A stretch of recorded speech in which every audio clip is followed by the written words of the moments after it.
On 17th of May 1968, just after sunrise over the A Shau Valley, the air was already swollen with heat thick enough to cling to a man's skin. The valley lay shrouded beneath low clouds that drifted like torn grey cloth between the ridgelines, masking the scars of craters and blackened elephant grass from the night's rocket attacks. Beneath that oppressive haze flew a UH-1H Huey of the 101st Airborne's Delta Troop, call sign Copperhead 2-6, its rotors beating a deep, rhythmic thump that rolled across the valley like an approaching storm. And strapped into the left door, scanning the tree line, with a hand steady from repetition rather than calm, sat Specialist Terry Malone, a 21-year-old door gunner who had survived 34 combat assaults, but who still felt the same unease each time the Huey dipped into the green maw of the jungle. Malone had been a machinist's son from rural Kansas, a quiet kid before the war, but in Vietnam he had become something else entirely, shaped by the knowledge that every flight might be his last. He leaned forward, M60 dangling from its bungee mount, and squinted into the humid dawn. His voice crackled through the intercom as the Huey orbited the valley floor. "No movement left side. Wait, correction. Possible reflection below the North Ridge." His pilot, Chief Warrant Officer Dan Riggs, didn't answer at first. Riggs had flown long enough to recognize when the valley itself was hiding something. The silence carried more meaning than any acknowledgement could. By mid-1968, the A Shau Valley had become one of the most critical arteries of the war, a concealed corridor feeding the NVA's sustained offensives into Thua Tien, Quang Tri, and beyond. American commanders viewed the region with a mixture of necessity and dread. Necessity because without constant disruption, the NVA flow of troops and materiel would overwhelm Moscow. Dread because the valley was a natural fortress, its jungle canopy layered so densely that entire battalions vanished beneath it. Anti-aircraft emplacements, spider holes, trench work, and well-drilled ambush teams made every flight into the valley a calculated gamble. Delta Troop had been tasked with supporting an ARVN reconnaissance element that had been pinned overnight by an NVA battalion near Hill 926. The outnumbered ARVN platoon held a thin defensive crescent along a ridgeline. But by the time sunrise crept through the haze, their ammunition had dwindled to single magazines. They had radioed one last call for immediate extraction or close support before their PRC-25 went dead. Copperhead 2-6 and 2 accompanying gunships were ordered to fly a rapid reconnaissance sweep to assess whether a landing was even possible. As Riggs brought the Huey down the western wall of the valley, Malone felt the familiar spike of tension coil in his chest. Every sense sharpened, the damp smell of burning JP4, the harsh vibration through the deck, the metallic clatter of the M60 as he adjusted its feed tray cover. The tree line below seemed unnaturally still, a characteristic that always signaled danger. The NVA rarely rushed their ambushes. They waited with a patience born from survival, letting the Americans descend into a perfect kill zone before unleashing hell. The Huey banked left. Malone's boot slipped slightly on the skid, slick with this morning's condensation, and he tightened his harness without thinking. The faint itch of unease crawled across the back of his neck. He keyed his mic again. "Feels wrong down there." Riggs answered calmly. "Copy, keep scanning. We'll make one more pass." The first burst came as a flash from the brush, a thin orange tongue spitting upward. Then more. The staccato bark of a DSHK heavy machine gun erupted from the valley floor, forcing Riggs to yank the Huey into a climbing spiral. Tracers tore past the open doors like burning comets, their glow smearing into crimson streaks as they snapped by inches from Malone's helmet. The door gunner swung the M60 around and depressed the trigger, the weapon vibrating against his arms as he poured a stream of suppressive fire into the muzzle flashes. "Contact left! Contact left!" Malone shouted, his voice swallowed inside the thunder of the rotors. The Huey shuddered as rounds punched through its tail boom. Warning lights flickered across the pilot's console. Riggs fought the controls, maintaining lift while banking hard to keep the gunner's side facing the threat. Malone fired again, the belt feeding cleanly through the tray, brass casings scattering into the storm below. But as the pilot pulled into another evasive turn, the sudden jerk of motion caught Malone off balance. His bungee cord stretched, his boot slipped on the slick metal, and in a single catastrophic moment the helicopter lunged, and Malone's body lurched out of the door. There was no time to shout, no time to grasp at the frame.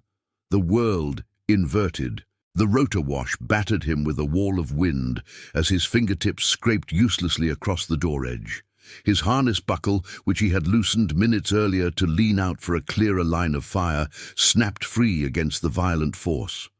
Then he fell, tumbling out of the Huey into open space, his scream ripped away by the thundering blades.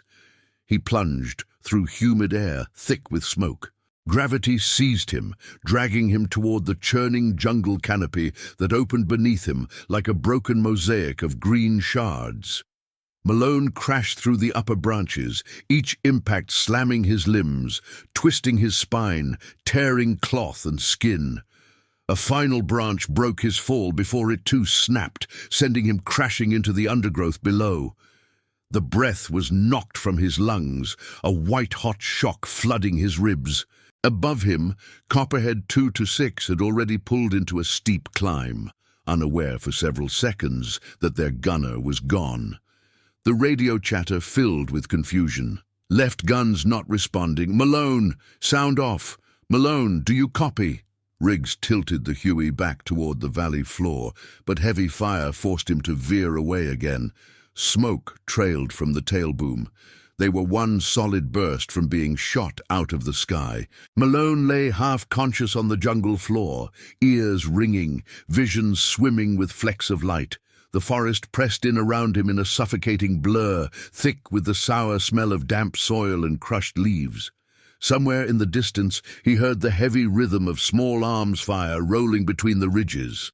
Above, the Huey's fading rotor beat thumped like a receding heartbeat. His body ached in every joint. His right leg refused to respond, but he was alive and terrifyingly alone. He forced himself to breathe shallowly, listening for movement. The NVA units that had fired at the Huey were close, far too close. The thought of being found helpless made panic surge through his chest, but he swallowed it, fighting for control. Training and instinct took hold. He reached for his survival belt, fingers trembling as he checked for the essentials, his .45 sidearm, 2 spare magazines, his PRC-90 emergency radio. He exhaled in a shaking breath. At least he had something. But the valley was not quiet anymore. The underbrush crackled faintly somewhere to his left, and then another sound. The slow, cautious footfall of soldiers moving through the jungle, closing in on the place where a man had just fallen out of the sky. Malone dug his fingers into the dirt, pulling himself toward the shadow of a thick log just 10 feet away. Every inch sent a bolt of pain down his fractured ribs, but he dragged himself anyway, inch by agonizing inch, until he vanished beneath the rotting wood and ferns. Sweat ran into his eyes. His breathing deepened with each stab of pain. He tightened his grip on the .45 and waited, and above him the war thundered on. For nearly a full minute, Malone could hear nothing but the pounding of his own pulse in his ears, the rhythm distorted by pain and adrenaline. Then gradually, other sounds emerged from the forest's oppressive stillness. A branch snapping under a boot, whispered Vietnamese, the faint metallic rattle of an SKS sling brushing against web gear. The voices grew clearer. 3, maybe 4 soldiers sweeping through the undergrowth with discipline and practiced caution. The NVA had seen a man fall from the Huey and were now closing in to confirm a kill or capture. Malone pressed the side of his face into the damp earth and tried to make himself vanish into it. The footsteps halted just meters from his hiding place. Malone angled his eyes upward, barely lifting his head. Through a curtain of vines he saw silhouettes moving with the ease of hunters who knew the rhythm of the jungle better than their own heartbeat. One soldier lifted his chin, scanning the canopy overhead, then pointed to a cluster of broken branches, still slowly shedding leaves, evidence of Malone's fall. Another soldier approached the log he was hiding behind, methodical and silent. Malone could see the man's boots, caked with red clay, the muzzle of his AK sweeping the shadows with patient menace. Malone's finger rested lightly on the trigger of his .45, but he didn't move. He knew that if he fired now, the whole valley would hear him, and he would be dead within seconds. His chest throbbed with pain from the fracture he suspected was spreading across his ribs. Sweat ran down his temple and pooled in the dirt beneath his cheek. The soldier shifted, pausing as if sensing something. For a long, breathless moment the man stood perfectly still, listening. Then the NVA voices drifted farther away. The patrol moved on, convinced that whatever had fallen from the sky had died somewhere else. Only after another full minute passed did Malone allow his muscles to loosen. He remained still, counting his breaths, ensuring no second patrol followed. The war had a habit of offering false reprieves. When he finally pushed himself upright, the effort drew a muted groan from deep within his chest. He studied the canopy above. No easy way back up. Not that climbing was an option. To his right lay a shallow ravine choked with vines, while to his left the forest stretched toward the ridge where the ARVN platoon had been pinned. He reached for his PRC-90, extended the antenna, and keyed the transmitter. "Copperhead 2-6, this is—" Pain tightened around his ribs, cutting the sentence short. He swallowed hard and tried again. "This is Malone, left door gunner. I'm on the valley floor, injured but alive." Static washed through the speaker. No reply. He adjusted the angle of the antenna, tried different frequencies, then keyed again. Any Copperhead aircraft, any Delta troop element. This is Specialist Malone. I fell from the bird, need coordinates. Over. More static, thinner this time, punctuated by a faint voice that faded before the words became clear. He waited, keyed again, then lowered the radio. The canopy overhead absorbed much of his signal. Riggs wouldn't hear him unless the Huey flew dangerously low. And after the last burst of fire, the pilots were likely orbiting far above, wary of the DSHK nests woven through the trees. Malone realized the situation with a clarity that cut deeper than the pain in his side. No one was coming for him unless he made himself visible or reached friendly forces. The ARVN platoon was still holding out somewhere along the ridge, and the only chance of survival was to link up with them. It meant crawling uphill through some of the densest jungle in E-Corps, alone, injured and hunted. But there was no other choice. He holstered the .45, cinched his cracked harness tighter around his waist for support, and began dragging himself toward the incline. Each movement felt like sandpaper grinding across bone. His right leg trailed behind him, weak and unwilling, while his left dug into the dirt for leverage. The ravine funneled the sounds of distant gunfire, short bursts uneven, suggesting the ARVN perimeter was still engaged. The jungle heat pressed heavily against him. Mosquitoes clouded around his exposed neck. He pushed forward anyway, inch by relentless inch, sometimes sliding back when his grip broke, sometimes clawing upward through roots thick as coiled ropes. After nearly half an hour, he reached a small clearing dotted with churned earth and the remnants of an NVA bivouac. Ashes from a cook fire, torn strips of canvas, footprints hardened into the mud. He froze. If the enemy had used this area recently, they might still be near. He scanned the tree line, listening. A faint metallic clink echoed to his right, followed by a hushed voice. Malone dropped flat against the ground. Two NVA soldiers emerged from the brush, rifles slung casually, speaking quietly as they approached the clearing. They seemed relaxed, too relaxed, which meant they didn't expect an American this deep under the canopy. Their path would take them directly across Malone's crawl route. He slid behind a fallen tree trunk, wincing as bark scraped raw skin.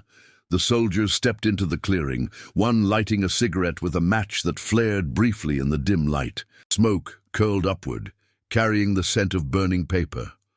Malone held his breath as they turned toward the log. One soldier crouched, brushing the ground with his fingertips, studying the disturbed earth. Signs of Malone's slow, dragging movement. He frowned, calling softly to his companion. Malone tightened his grip on the .45, knowing that discovery was seconds away. A burst of gunfire erupted from the ridge above, an ARVN position firing downhill at an unseen threat. The sudden echo startled the two NVA soldiers. They looked toward the ridge, exchanged a quick gesture, and hurried off in that direction, rifles raised. Malone exhaled slowly, muscles trembling from the effort of holding still. The noise above faded into the general chaos of the valley. He waited until silence reclaimed the clearing. Then he crawled forward again, weaving through the debris of the bivouac. As he moved, he spotted something half buried in the mud, a dented canteen still half full. He sniffed the water cautiously. It smelled clean enough, and took a long, steady swallow, feeling the cool liquid ease the dryness in his throat. He pocketed it and pushed onward. The incline steepened. The jungle thickened until sunlight barely penetrated the tangled canopy. Malone's breathing grew harsher. His injured ribs sent sharp pulses of pain with every movement, but stopping meant dying slowly in a place no one would find him. He dragged himself upward until the ground leveled slightly, opening into a narrow saddle littered with spent shell casings. A combat position, a recent one. Then he heard them. Up ahead, beyond a screen of bamboo, came the strained Vietnamese voices of men fighting for their lives. The ARVN platoon. Their line was far closer than intelligence had suggested, but their voices were desperate, ragged, not the disciplined bursts of a unit in control, but the frantic cadence of men making a final stand. Malone pressed forward, sweat blurring his vision. The forest thinned just enough for him to glimpse movement through the bamboo. ARVN soldiers crouched low, firing downhill, another clutching a bleeding arm, a radio operator shouting frantically into a handset. The ridge was collapsing inward under the weight of an NVA attack. The platoon had been reduced to barely a dozen men. Malone dragged himself closer, aiming to reach them without drawing enemy fire, but before he could call out, the ridge exploded in a shower of dirt and leaves as mortars landed among the ARVN defenders. Men cried out in pain. A young soldier was thrown backward, landing dangerously close to where Malone lay concealed. The battle was shifting, fast, violently, and toward annihilation. Malone knew one thing with absolute clarity. Whether or not he could fire effectively, whether or not he could stand, his war was not over. Not yet. With every ounce of will left in him, he pushed himself forward toward the collapsing line. The ridge was alive with panic, smoke, and the frantic rhythm of close combat. Leaves drifted through the air like shards of green ash as mortar fragments chewed into the earth. Malone hauled himself behind a boulder just as another explosion sent a shockwave across the slope, shaking the ground beneath his palms. He could hear ARVN soldiers shouting orders, sharp, clipped commands, spoken with the urgency of men who knew they were being overrun. He pressed his back against the stone, forcing himself upright into a half-sitting position. The world tilted slightly, his vision tunneling for a moment before settling. He risked a glance over the rock. The ARVN perimeter, once a crescent along the ridge, had contracted into a jagged, uneven line. Men fired from whatever cover they could find, behind torn tree stumps, a cluster of roots, the body of a felled comrade. Smoke clung to the branches overhead, drifting in sluggish sheets that blurred the silhouettes of the attackers advancing uphill. The NVA were close, too close, moving with the fierce determination of soldiers determined to finish what they had begun at first light. Malone's jaw tightened. His body begged him to stay hidden, to find a hollow and die quietly, but instinct overrode pain. He pulled himself up the last few feet toward the ARVN position. One soldier spotted him as he emerged from the brush, his rifle snapping upward in reflex before freezing in confusion. Malone raised a trembling hand. "American," he rasped. "Door gunner, I fell from a Huey." The soldier blinked, then waved him forward, shouting for help. Two ARVN troops dragged Malone into the shallow perimeter as bullets cracked overhead. One man, barely more than a teenager, knelt beside him and examined his leg, shaking his head. Malone didn't need the verdict. The numb heaviness in his right leg told him the bone was fractured, though perhaps not completely shattered. Not that it mattered. He wouldn't be walking any time soon. The ARVN platoon leader, a captain with dirt smeared across his fatigues and blood streaking his cheek, knelt beside Malone. His English was functional but strained under the noise of battle. "You fell from helicopter?" he asked, disbelief mixing with urgency. "Where is your unit?" "Centimeter and a half from getting shot out of the sky," Malone said through clenched teeth. "But they're still flying somewhere. Radio's no good here." The captain nodded grimly. He glanced over his shoulder as another mortar round detonated closer than before. "We cannot hold much longer. NVA have machine gun teams moving up left side. If they reach Ridge Crest, we die here." A burst of automatic fire interrupted him.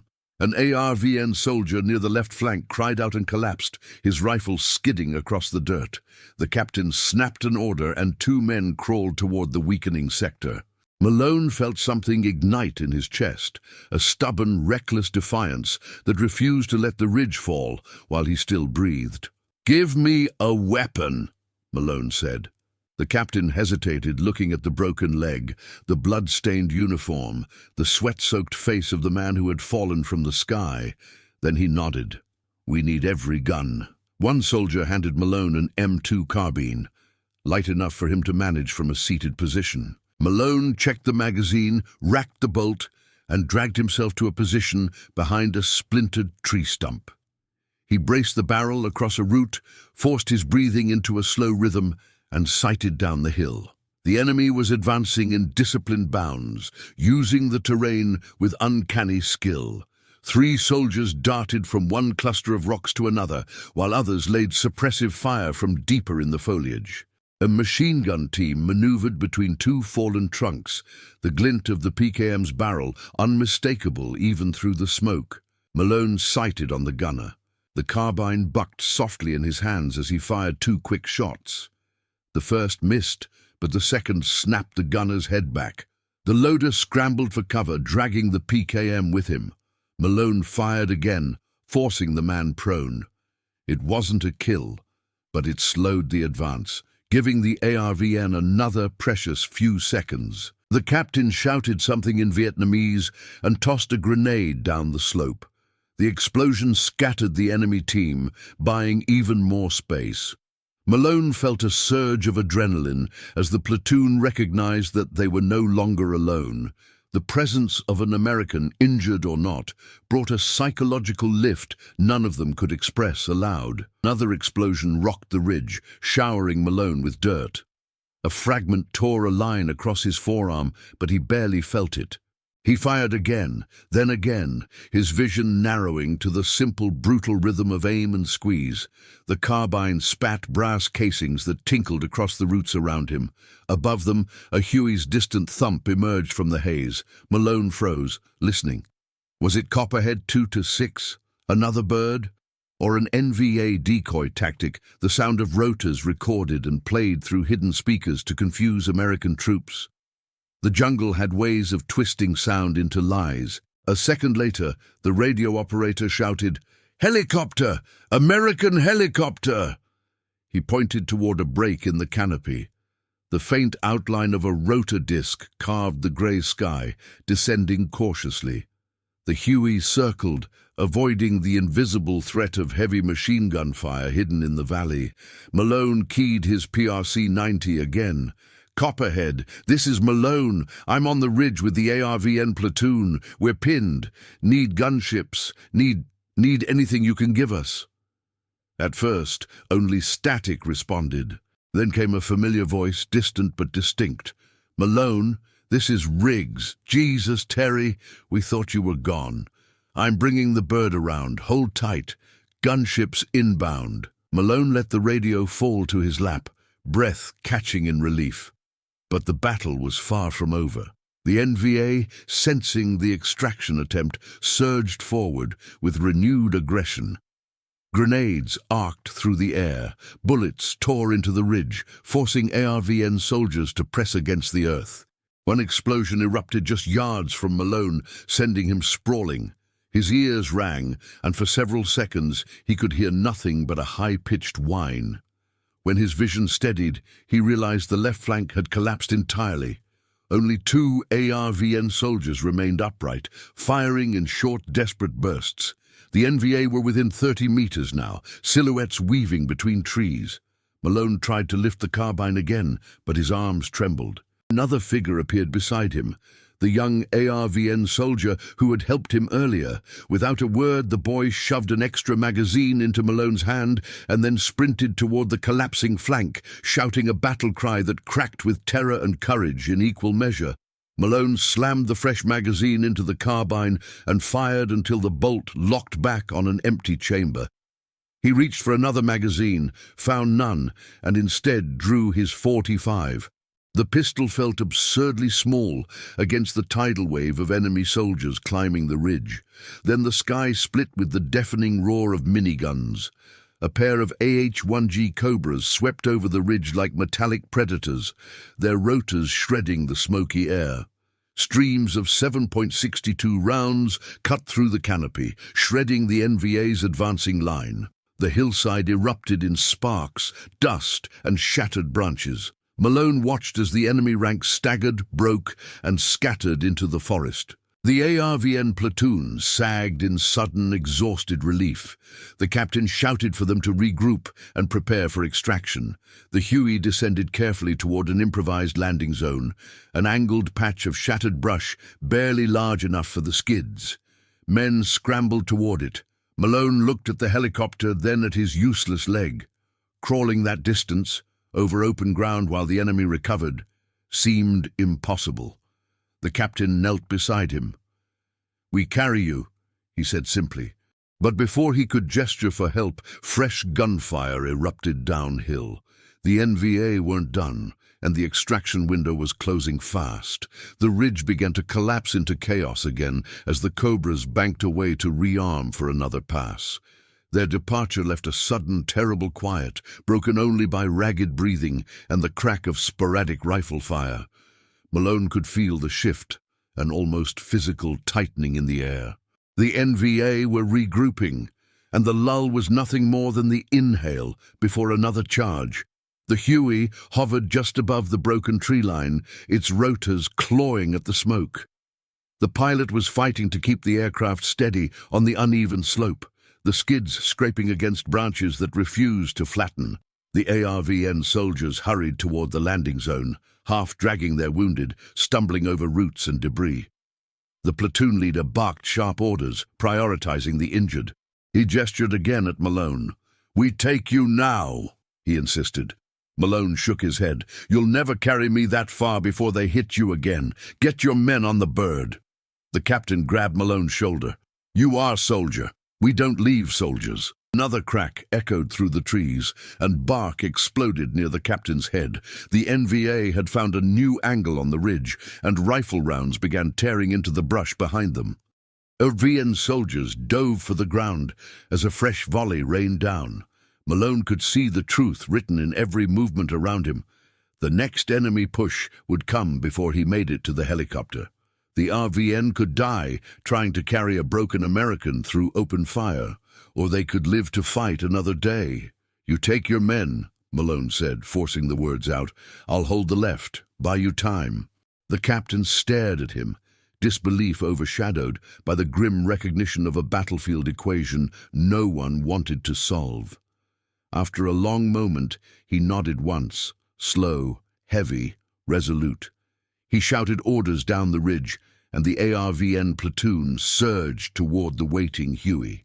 The young soldier, who had earlier given Malone ammunition, hesitated, eyes wide with conflict, before the captain pushed him forward with a firm command. Malone dragged himself toward a fallen log, facing the approach route. His .45 felt small in his grasp, but there was strength in the grip. He listened to the Huey's engine strain against the altitude, listened to ARVN soldiers clamber aboard, listened to the tension in the pilot's strained voice crackle over the ambient roar. A figure emerged through the brush, an NVA scout creeping low, rifle raised. Malone fired once. The man collapsed, silently. Another soldier dashed between trees, shouting an order. Malone fired again, the .45 snapping in his hand, a round, tearing bark inches from its target, before the enemy dropped behind a rock. Return fire smacked into the earth near Malone's arm, sending dust into his eyes. A second, louder burst tore through the ridge, the sound of a PKM opening up, its muzzle flash flickering like a pulse. The rounds raked the slope. Malone pressed himself against the log as splinters peppered his helmet. His ribs burned with every movement, but he leaned out and fired again, drawing the machine gun's attention for a precious 2 seconds. 2 seconds that allowed the final ARVN soldier to leap into the Huey's cabin. The pilot strained to lift off. The bird's left skid lurched free of the ground. A shadow passed overhead as the Huey clawed for altitude, blades beating the air into submission. Malone shielded his face as debris spun in wild circles around him. The captain leaned from the open door, shouting something Malone couldn't hear. Then the Huey rose higher, gathering momentum, banking sharply to avoid another curtain of NVA fire. The draft from its rotors whipped the smoke into twisting ribbons, then carried the bird away, shrinking into the void of grey above the treetops. For the first time since falling from the sky, Malone was truly alone. The ridge trembled as the NVA advanced again. Their voices grew louder, commands barked through clenched teeth, boots pounding soft earth. Malone looked at his .45, only 3 rounds left. He ejected the magazine, counted with his thumb, slid it back into place with a click that sounded final. He considered the radio. Calling for extraction would be pointless now. No pilot would descend into a kill zone without air support, and the Cobras were still minutes away. Minutes he would not survive if the NVA overran his position. He shifted behind a thicker outcropping of roots and steadied the pistol. The pain in his leg radiated upward in numbing pulses. His chest heaved. Sweat stung his eyes. Branches snapped nearby. A soldier emerged. Malone fired. Once. The figure dropped. Another shadow moved through the mist, then another. He fired again, missing, the round sparking against a stone. Enemy rifle fire cracked back. Dirt sprayed across Malone's face. He saved his final round. The NVA closed in slowly now, knowing they were hunting a wounded man. They moved with the wary precision of veterans who had survived ambushes of their own. As they encircled his position, Malone closed his eyes for a brief second. He thought of Kansas wheat fields, his mother hanging laundry on a clothesline, a dog he had owned as a boy. His father's stories about the Korean War, about courage and fear living side by side in the human heart. The jungle erupted before the NVA reached him. A thunderous roar blasted across the ridge as an AH-1G Cobra dove through the haze, its minigun spinning to life with a shriek that felt like the tearing of the sky itself. The ridge exploded in streaks of fire as rounds chewed through the earth in front of Malone, forcing the NVA to scatter. Another Cobra swept in from the opposite direction, rockets screaming as they slammed into the hillside. The air shook with shockwaves, with the brutal symphony of ordnance reclaiming the battlefield. Malone shielded his face from flying debris. The ground vibrated beneath him. The Cobras screamed overhead like avenging spirits, their rotor blades thundering low enough to bend the trees. The NVA assault collapsed under the sudden, overwhelming firepower. Survivors fled downhill, disappearing into the foliage as quickly as they had appeared. Malone lay gasping, the pistol slipping from his hand. His vision blurred. The smell of burned foliage and hot metal filled the air. Above him, the Cobras circled once more, slower this time, scanning for any remaining threats. One pilot radioed a message Malone could barely understand, but he caught his own name amidst the static. They were calling for a medevac bird, a surviving Huey from another troop already diverting toward his position. Minutes later, a UH-1 lifted above the tree line, hovering uncertainly over the uneven ridge. The crew chief leaned out, scanning the chaotic terrain below. When he saw Malone waving weakly, he shouted into his mic and lowered the jungle penetrator. Malone grasped the metal device with trembling hands as the cable tightened. Pain shot through his leg as his body lifted, dangling, spinning slowly as the Huey hauled him upward. The crew chief reached down, grabbed Malone by his vest, and pulled him into the cabin with a grunt. The door slammed shut. And for the first time since he had fallen from Copperhead 2 to 6, Malone allowed himself to believe he might survive the day. The cabin of the medevac Huey smelled of JP4, blood, and the earthy humidity of the valley Malone had crawled through. As the helicopter banked hard to clear the ridge, the crew chief pressed gauze against Malone's leg and shouted a status update to the medic crouched beside him.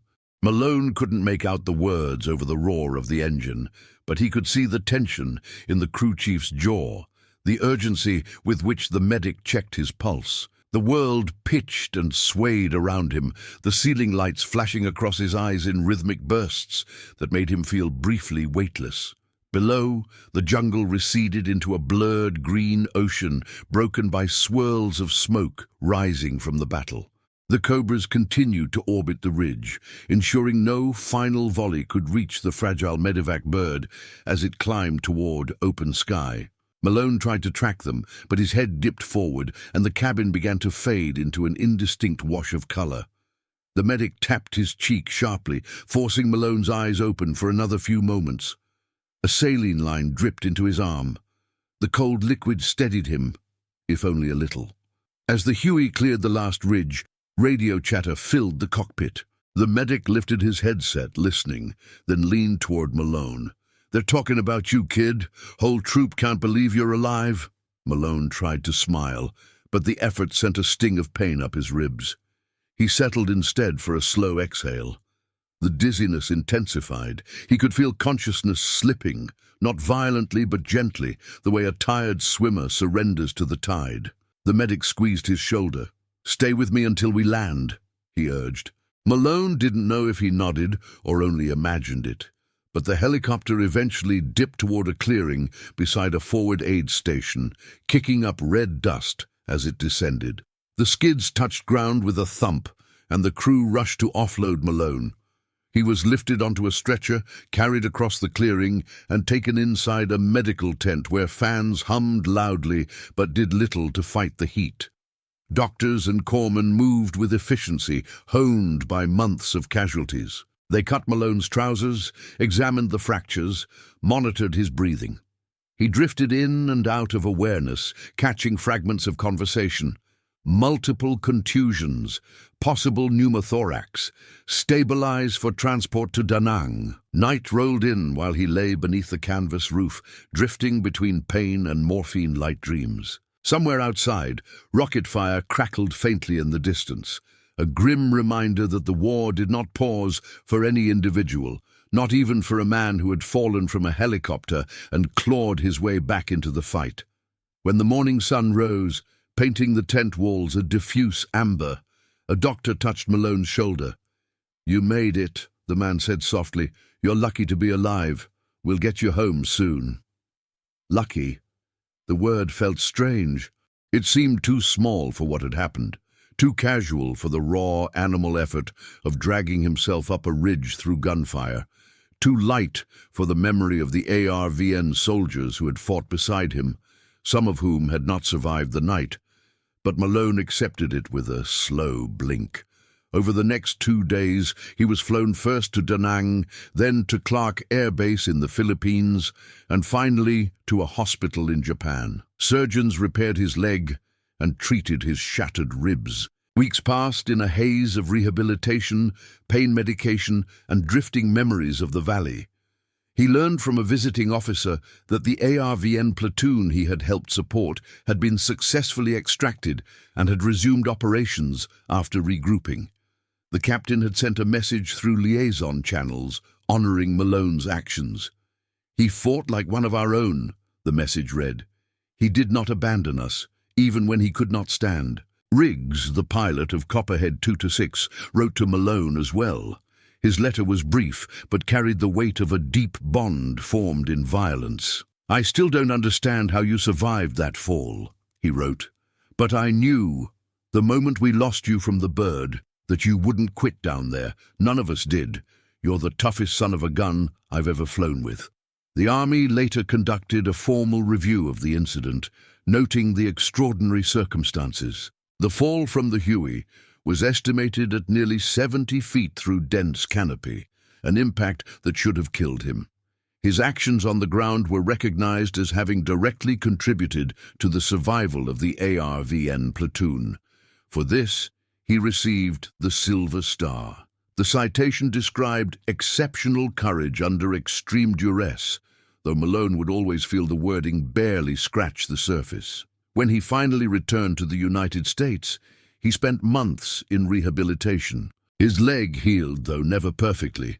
His ribcage bore a permanent ache that returned in cold weather. But he walked again, eventually with only a faint limp.